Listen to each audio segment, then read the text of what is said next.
Oh, hi, Victoria. Thanks for coming. Look at that. This time it was seamless because we practiced. I know. I have to say, it's the only stressful bit about doing this whole thing. Honestly, it's the technology. It's not my strong point. But anyway, I'm here. I know you think, will we get on? And then every time, right this time, my Wi-Fi seems a little like it might be off. So we're hoping Yeah, for the best, but I know it will work out. I'm it so will. excited to talk to you. I Oh know. my Well, it's lovely gosh. to be here, and how things the weather here in the. So I am literally on day one of moving into my country house that I've been working on now for 3 years. We've managed to get the team kept moving through lockdown because we had a builder and his twin sons working on it so they could work safely. And yeah, the first thing that's gone into my house is the drinks fridge. Oh, great. Exactly, which is exactly what we all need right now. Oh, And I hope there's ice. England's not used to not be known for its ice, but these oh no, days but I we think no it's come a we long are way. we are now. We're a long way. If you drink rosé, you've got to have ice, so it's Oh, fine. absolutely. Even the French say so. Yeah, exactly. So yeah, no, it's going to be an exhausting week, but it's an exciting one, and it means we've been living out of our guest house for the last, well, gosh, since February, and it's cozy for my husband and I, but it means that our two daughters can finally come and stay with us safely because our youngest daughter is a nurse working in the NHS on COVID wards, and she's been an absolute angel. And our eldest daughter is on the vulnerable list, so it means that they can come and stay next weekend. So we're very excited. Oh, that's so exciting. It's so important Yeah, to have that space for yourself and your family now, and always very interesting to sort of put what you do for others to the test for yeah, yourself. exactly. Very different, I But think. oh my goodness, I hate doing my own homes. I mean, this is my 33rd move in my life so far. Wow. I'm Yeah. impressed. Yeah, You well, are a pro. I just think I'm crazy. So and Restless, maybe. and I'm the worst client in the studio. That it's kind of a poison chalice which designer works for me on it. In fact, one actually, I swear, got pregnant deliberately not to see it through. Um, she went on maternity leave. Drastic measures, but we've got really exciting things that everybody will see. So the great thing is I'm the kind of testing laboratory of interiors. So we've just done a collaboration with Arga. Yeah, we've just done a collaboration with Arga. It's the first one that they've ever done with copper rails and lids, and so you'll be seeing more of that when we finally get it finished and photograph it. So it's very exciting. Oh, exciting. Yeah. Okay. Oh, good. And I'm going to ask you again about that, I think. Yeah. So now we have a good number of people, and I'm very excited. And I'm going to start by just introducing you, although you need no introduction to most, I think. But you. Karen Howes of Taylor Howes has a well-deserved reputation, one of Britain's greatest interior design studios, with elegant, dynamic spaces across Europe, the Middle East, and the US. And I know your diverse portfolio spans private clients and property developers and hotels. Well, I love what it says. You know, you bring a positive, approachable, and refreshing energy to a team of 38 members. And I think that is so true and so refreshing. So Taylor House is the largest independently owned interior design studio in the UK, which is very impressive. And so we're going to talk to Karen today about from your early days swinging around London with the bright young things, as I know you still do. A long time ago. Well, I'm not saying how long. No, we won't say that. To you know, the amazing range of projects you do now, to your philanthropic endeavors. So let's start chatting. I want to know, what drew you to this work? How did Taylor House start? So really, I grew up in a very normal working class background. I had no idea interior design ever existed until I moved to London aged 18. And for me, by this time, I actually had been to 10 different, hence why I've moved so much, actually. It's not just in my grown-up life. As a child, we moved to, went to 10 different schools from the north of England, south. I used to, in those days, be able to do any accent from north to south. It used to be my party parlor trick. And my parents finally settled way down south in Eastbourne on the coast, and I was like, I do not want to be here. So I had always, my mother has said as a child when we'd driven through London, I was literally my face pressed against the car window. I was like, I have to be here. There was something, I think in a previous life, I definitely had lived there. In fact, it's the longest I've ever lived anywhere, and I consider it my home and my spiritual home pretty much. So I moved to London age 18, and I just by complete coincidence, I was a secretary in a PR company at that point, and I needed somewhere to live, and I phoned a few ads in the paper and went to look at this house in King's Cross, which in those days was a very, very rough part of London. It's very up and coming and amazing now in King's Cross. And I met the amazing Martin Waller of Andrew Martin, who you will all know. He became my landlord. I moved into his spare room. And he, at this point, had just started his first shop in Richmond. And the house was full of eclectic, wonderful things even then. And I suppose my eyes were suddenly open to this whole other world that I didn't even know existed. And I used to go to the art galleries, and I had my first job when I left school in Eastbourne before I moved to London actually was working for an art dealer. And so I'd already started this passion for art, and again my eyes have been open to that. So I would walk around London at weekends and really soak up the whole kind of atmosphere. And then at 19, 20, I got a job in real estate, and I was selling apartments in Westminster for all of the MPs and ministers, and that really tuned my eye to what worked and didn't work, which is really important. That's as important as what does work, and understanding space. And I saw a lot of properties in a very short space of time. And then I bought my first flat when I was 19. Wow. And well, in those days, was the era of Maggie Thatcher. You could buy your flat for 100% mortgage. You didn't have to put a deposit down. Interest rates were low at that point. I got a local authority grant because the flat needed a lot of work doing to it. And I basically set about doing it.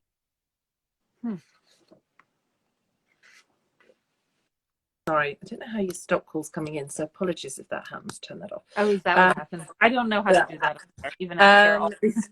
Yeah, exactly. So I learned how to tile bathrooms and hang wallpaper and sand floors and made my own curtains, and then I invited a whole bunch of friends to dinner, some of which were property developers. They loved what I'd done. They said, would you come and do stuff for us? And it was just kind of a natural evolution. I by that point had met my first husband. I was married at 21, and we were then, by this time we were probably on our third flat, because basically what we did is we'd do it up, we'd sell it, we'd move on to the next one. And those are the days where you literally would double your money. So I bought my first flat, this really does age me, for £15,950. I sold it for double that, bought the next one, doubled, and kept going. And by this time, I had to give up the real estate job because I was working 7 days a week. And it was time to take on my first office, which was in Elizabeth Street in Belgravia. And I rented a room from the amazingly incredible Izzy Blow, who I'm sure all of you will know was the most extraordinary woman, a lovely, lovely lady, actually. And she had found Philip Tracy, who just left St. Martin's. And we was kind of working in this creative hub in the heart of London. And clients would almost come for the craziness of what was going on. I mean, she would literally walk in a dressing gown, always with red lipstick, and just kind of plonk herself down. I might be in client meetings and she'd go, oh, darling, do go and make me a cup of coffee. I've got such a hangover. And it was just this kind of madness. I still, to this day, have a collection of early Philip Tracy hats, which are coming out of store and in my new house, because Philip used to use didn't have computers in those days, fax and photocopier, and in lieu, I would take hats from him. So that seems like a good trade. Yeah, it was a very good trade. I tell you, they're worth a lot. Exactly. And incredible to sort of be surrounded by so much creativity, which then I think feeds yours. Yeah. So how has the company evolved since then? You've had several different offices, you've grown a lot. Yeah, we have. So you know, Gail Taylor, who was my business partner in those days, who stepped back from the business. Gosh, I probably 8, 9 years ago now. I bought her out. She and I kind of slowly built the business. We moved from there to, actually, we were one of the first tenants at Chelsea Harbour. You know, our amazing design centre in London, when it was much smaller. It was empty pretty much in those days. So we moved there. We grew. You know, I was very lucky. I had some great connections with some really good property developers. And so we were kind of an unknown secret really in the property world.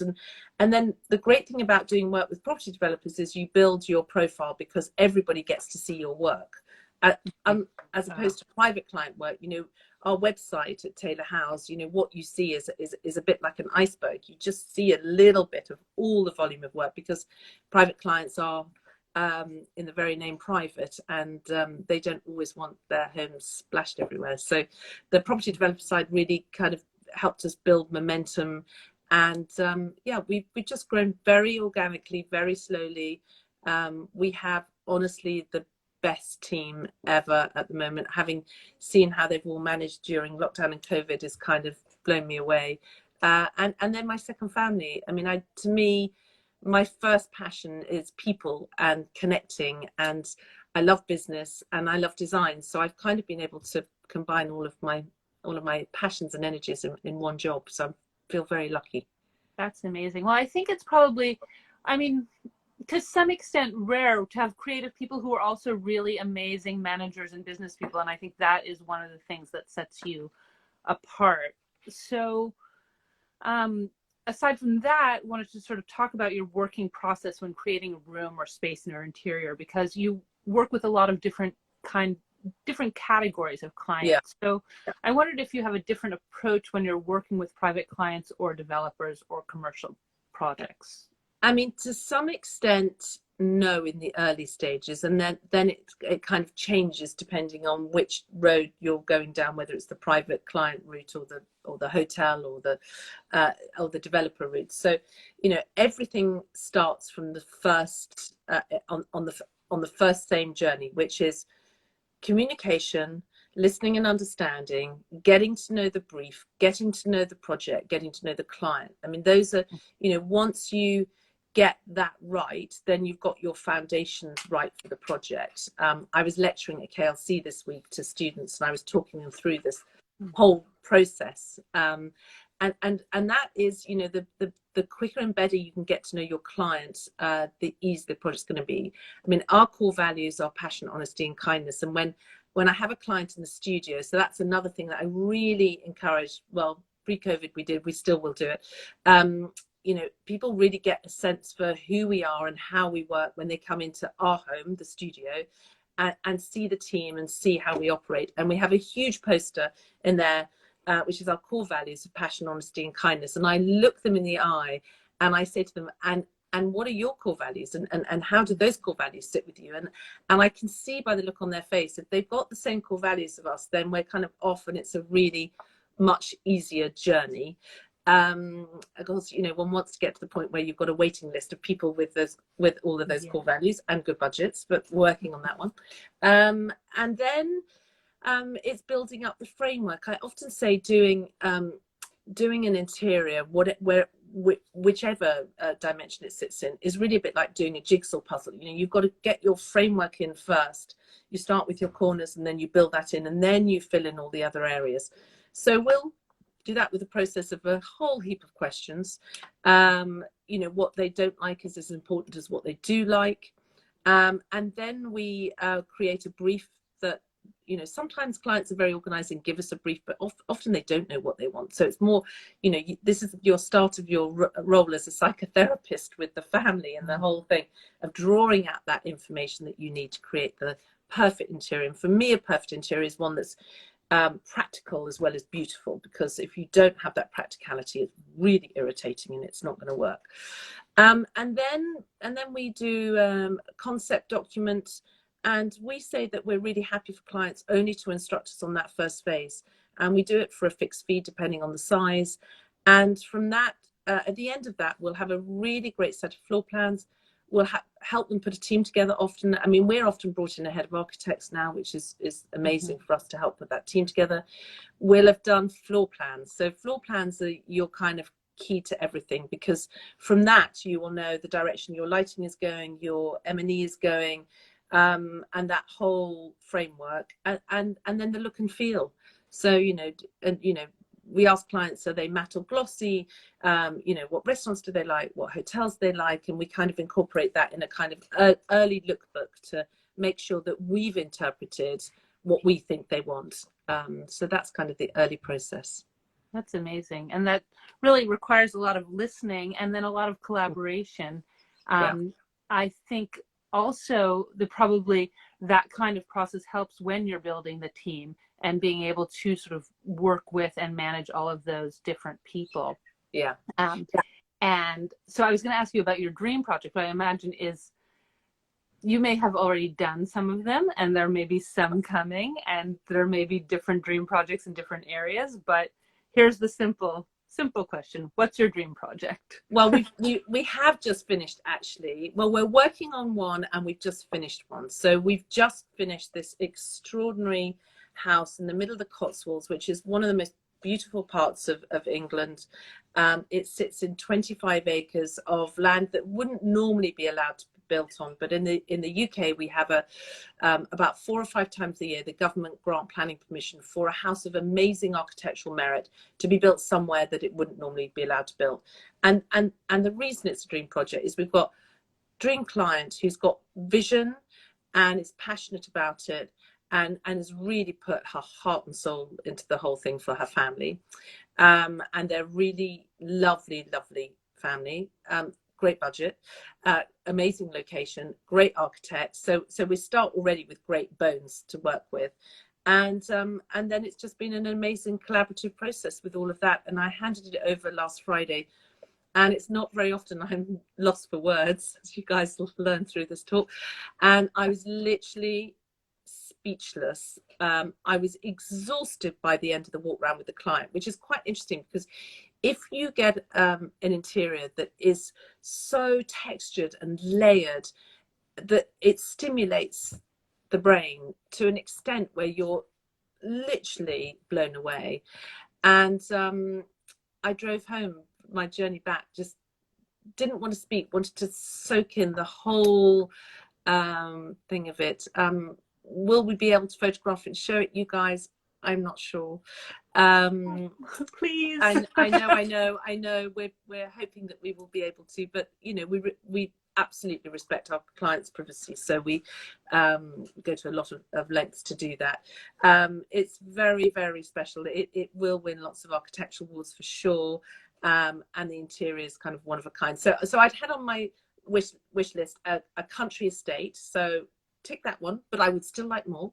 And then we're just working at the moment on the craziest project, a hotel in Soho, in what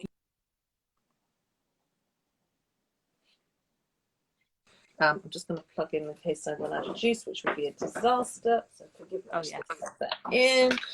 I thought I'd charged it up, but I forget how much juice this uses during this talk. I know, it just oozes out. There we go. We're all sorted. And we've been working on it for about a year now. The client owns big chunks of certain streets. So if you've ever watched Rocket Man, Elton John, there's a scene there, because actually he wrote Rocket Man in Denmark Street. So it's got amazing history. The Clash were there. We've got Vivienne Westwood was there, David Bowie. I mean, so we're doing a hotel which is mainly apartments. It's the only hotel ever been done specifically for the music industry. It's come back to mind 24/7, rock and roll, gothic craziness. And for us, that is brilliant on lots of levels. We don't like to get stuck in a rut of our look and what we do. I mean, what you see on the website is a kind of typical Taylor House look. But when you see Chateau Denmark, as it is called, which you'll be reading about in the press, because there may be one coming to New York at some point, and all over the world. So yeah, so that's really exciting, and that ticks another one. And then the only other thing, oh, I'd love to do a ski chalet, please, in the mountains, and we haven't done a castle yet. So still some things. You definitely need a castle. We need a castle. Yeah. Absolutely. So there are two things I sort of wanted to say. One is that I think it's so interesting, referring to the house in the Cotswolds, that the government gets involved in a positive way in both preserving the landscape and moving architecture forward. Yeah. I wish that more governments at both, I guess, local and federal levels would be engaged with design and building in a really positive way, and also land preservation. I think that's amazing. It's really important, and I think we are lucky in the UK because we've got, you know, this heritage listing. So, you know, we have a grade 1 and a grade 2, where we have grade 2, we have grade 2 star, we have grade 1, which you can basically not do anything with it. And yes, it's frustrating for the clients. Sometimes they buy these beautiful houses and then they're like, well, why can't I stick low voltage downlighting throughout my whole house? And why can't I take the cornicing down and move a wall?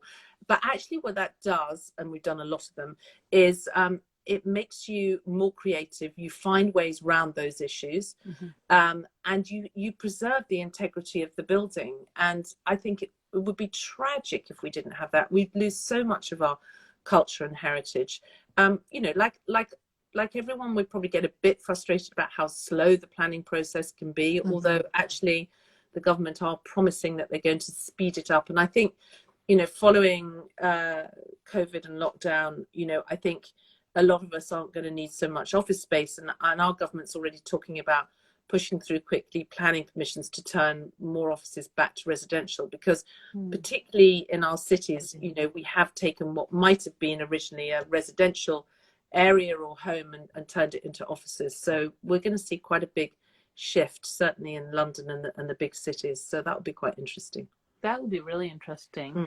And we were sort of talking about how the relationship with the home space is changing post-COVID. And it's interesting also in light of the hotel, which you said will be apartments. And I think people are sort of starting to think that hotel spaces, hospitality spaces might end up with more private areas, more private space. So this seems sort of forward thinking. Yeah, it is actually. It's, you know, it's interesting because I think, you know, we'd already seen from clients that they wanted their offices more to feel like their home. And then we'd also seen that the kind of clubs and bars again wanted to be more on the home side of things. And the hotels were starting to go that way, which I think is why the client on Chateau Denmark brought us in, because we have some, within the team, we have huge hospitality experience, but we're not known for our hotels.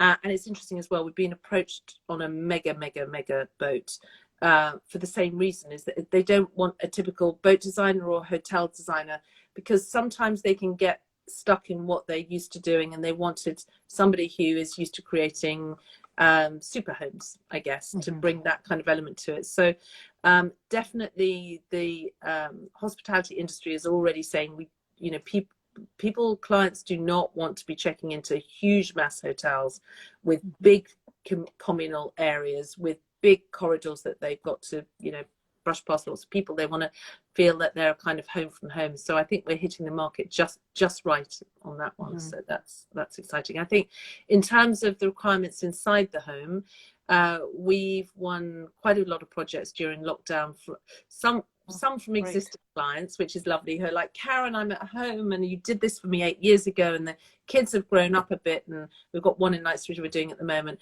And anyway, we did the project originally when we were living in Canada, moving back, so we're used to doing it on Zoom, and so we've got quite a few of those going on. It's always lovely to have a returning client. So about 40% of our projects in the studio at the moment are repeat clients.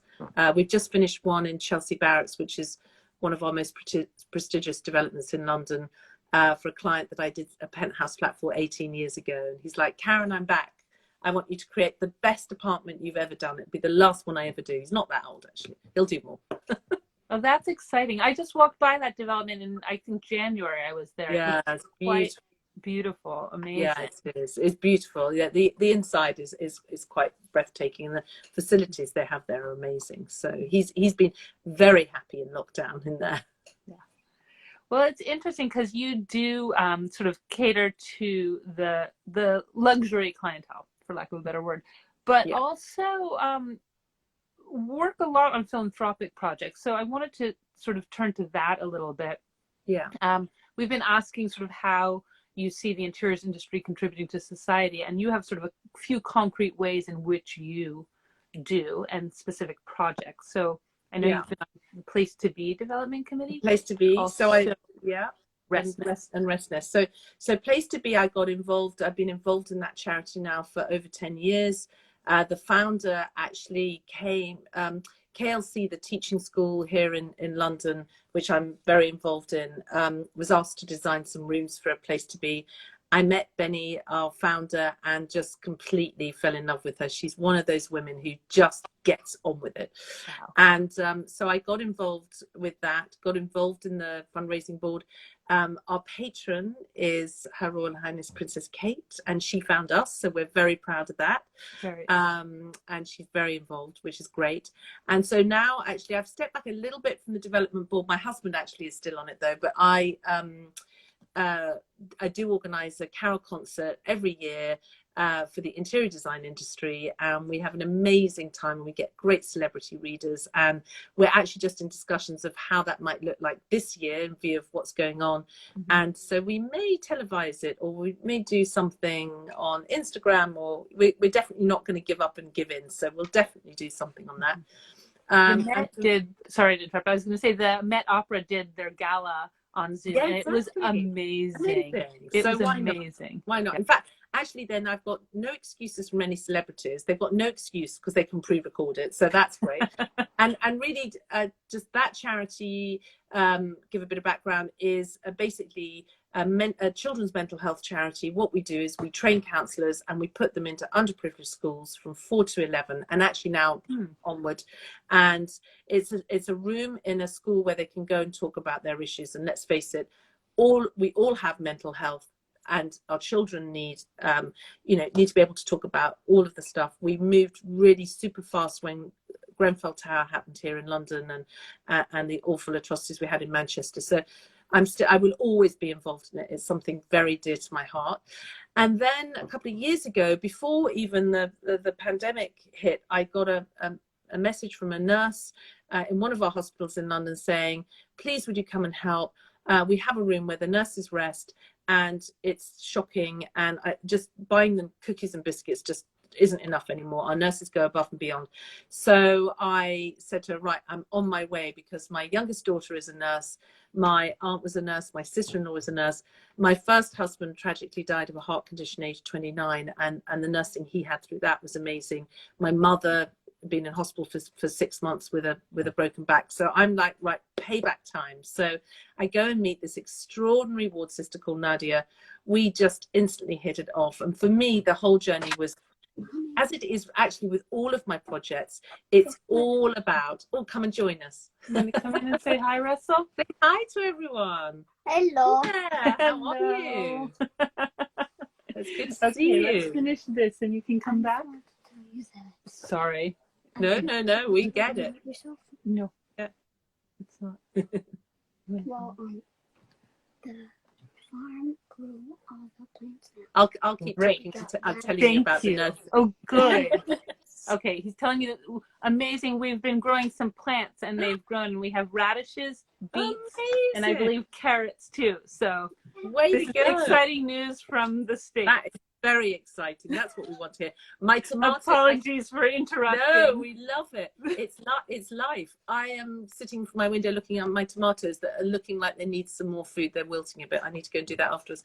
Anyway, so I know you have a close connection to the really close connection to the nurses, but we wanted to treat them as we do any client, and we wanted to treat them as a proper project. And so we did this, we listened to them, we asked them questions, exactly the process that we talked about right at the beginning, and we did a scheme for them and floor plans and boxes, and invited them into the studio, which was amazing. They all came in on their day off. Wow. And they were just blown away. Honestly, it's handing over that project was the best day's work I've ever done. And if you saw the before and after, actually, if you go onto Rest Nest, you'll see the before and after. It was shocking. Mm-hmm. So then we got invited to do another one. And just as the pandemic hit, of course, we couldn't go in to install it because you know, they didn't need interior designers in hospitals wandering around doing that bit at that time. So we're waiting. We'll go back in the next few weeks. And then I'm in discussions really with the NHS about rolling this out so that all nurses across the country have access to a space to rest and relax and recuperate and go back in and do all the amazing work, because really what they do is above and beyond. I mean, it just blows me away, actually. So it's my way of saying thank you, but I'm looking at ways I can roll it out. We've had amazing response from suppliers, donating all sorts of incredible things. So it'll make each Rest Nest quite unique that we install, which again, I love. But I don't want to lose that connection with the nurses, because it'd be just very easy for me to say to the NHS, here are 3 schemes, roll it out. But I want to keep that connection. So that's what we're working on at the moment. That's amazing, because I think it's sort of, we've always known how selfless that work is and how important and amazing. And I think, of course, in light of the pandemic, we are that much more grateful to the healthcare workers. Yeah, we really are. Really wonderful. And whether it's the porters or the nurses or the doctors, you know, they all just, I mean, they literally put their lives on the line. My daughter is being one of them. You know, the stories I've heard, it's kind of, yeah, quite humbling. So it is. And so I think that brings us to this sort of last question of, why is design worth it? Or why is British design worth it? But really, why is design worth it? And I think you probably see that when you're bringing it to this a wide range of people and sort of making life more beautiful. But I'll let you speak. Yeah, well, I think for me, having moved so much as a child, actually, and my parents lost their business and therefore their home when I was 12. So I really firsthand witnessed what that does to a family. We ended up for a short time living in a 1-bedroom flat that belonged to a golfing friend of my father's, until he managed to get a job that came with a home. So, and I'd only really thought about this quite recently. I think that's why when interiors really resonated with me. You know, everybody should be entitled to a safe place. Everybody should be entitled to a lovely roof over their head and a retreat, and be able to walk in and shut the door and leave the rest of the troubles of the world behind. And of course, as we know, that it really isn't the case. And so for me, what we do in interiors is we inspire, and we're passionate about what we do. And it does filter down. You know, we're hugely supportive of all the amazing craftsmen in the UK, and suppliers and you know, who they employ as well. You know, we're a really valuable business that actually I don't think is recognized enough. I looked it up the other day. I think in the UK, and this goes to show actually the figures are 2016. The design industry, it was responsible for 87 billion pounds of industry. And it's just like, well, when are we ever asked to get on committees, and when do we have a say and a voice about that? So my wish is that we are elevated up there with some of the bigger industries, because I think we get a little bit lost in it all. And, you know, I think we have a really valuable contribution to make to all of our environments, actually, whether it's your office, your home, your gym, your hotel you stay in, your restaurant, you know, everywhere you go has been designed. And yeah, I think I'm going to go out there and bang the drum a bit more with the government and say, come on, let's recognize designers. Absolutely. Well, I feel like if anyone can do it, you can do it. And one of the things that we've learned lately is the power of organizing. So I think that having sort of seen that recently, we can harness that power and move forward. Yeah. Thank you so much. This was Oh, really I loved it. inspiring. It's gone and so quickly. I can't exciting. I know it goes so quickly, and I don't Goes want to so take too much quickly. of people's time. But of course, I could talk to you all day. Well, I hope like that to we say will the same. again and again. We'll definitely do it again, and I can then bring you up to date with what's going on. And I wish you all well, whichever country you're listening into today, because I know the great thing is we're global. I just hope that you all continue to stay safe, and that we get out of this before too long, and go and enjoy the radishes. Thank you so much. We will.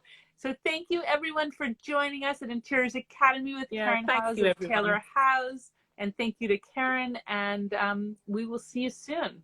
Yeah, absolutely.